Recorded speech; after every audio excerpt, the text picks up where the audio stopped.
سنتے ہیں اردو میں خصوصی اپڈیٹ۔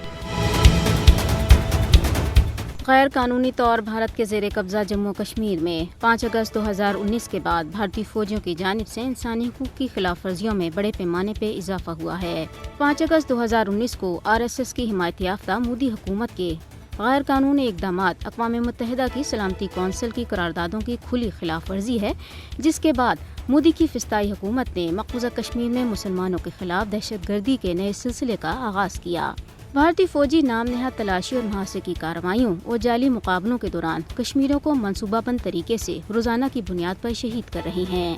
مقبوضہ کشمیر میں 5 اگست 2019 کے بعد سے اب تک 428 معصوم کشمیری بھارتی فوجیوں کی گولیوں کا نشانہ بن چکے ہیں، جبکہ جنوری 1989 سے اگست 2021 تک 95,861 کشمیریوں کو شہید کیا گیا ہے۔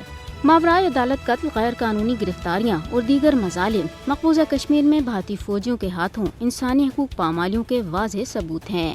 بھارتی حکومت کی طرف سے دیے گئے بے پناہ اختیارات اور کسی قسم کی جواب دہی نہ ہونے کی وجہ سے بھارتی فوجیوں کو منظم طور پر انسانی حقوق کی خلاف ورزیوں کا حوصلہ ملا ہے۔ عالمی انسانی حقوق اداروں کی طرف سے مقبوضہ کشمیر میں انسانی حقوق کی سنگین صورتحال پر متعدد رپورٹس بھی سامنے لائی گئی ہیں۔ تاہم مودی کی زیر قیادت بھارتی حکومت کشمیری عوام کی آزادی کی خواہش کو وحشیانہ طریقے سے کچلنے پر تلی ہوئی ہے۔ بھارت دنیا کی سب سے بڑی جمہوریت ہونے کا دعویٰ تو کرتا ہے، لیکن مقبوضہ کشمیر میں اس نام نہاد دعوے کی کلئی کھل چکی ہے، کیونکہ مقبوضہ علاقے میں انسانی حقوق کے ہر اصول کی کھلے عام خلاف ورزی کی جا رہی ہے۔